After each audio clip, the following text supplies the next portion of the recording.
കുളമുറങ്ങിയ കഥ. എൻ്റെ ഉറക്കം ഞാൻ പറത്തിവിട്ടു. ഒരു സൂചിത്തുമ്പിയുടെ വാലിൽ കെട്ടി ഞാൻ അവനെ മേയാൻ വിട്ടു. കറങ്ങുന്ന കണ്ണുകൾ കൊണ്ട് ഞാൻ സ്വപ്നം കാണാൻ പഠിച്ചു. ഉണർന്നു വരാൻ അറിവില്ലാത്തത് കൊണ്ട് എൻ്റെ കൂട്ടുകാരൻ ഉറങ്ങിക്കൊണ്ടേയിരുന്നു.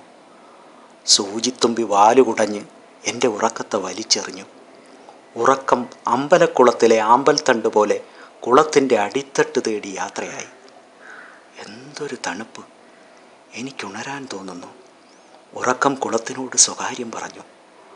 നിനക്കതിനാവില്ല. നീ എന്നേക്കുമായി ഉറങ്ങിയവൻ. നീ ഉറക്കം. എങ്കിൽ നിന്നെ ഞാൻ ഉറക്കും. ഉറങ്ങുറങ്ങൂ.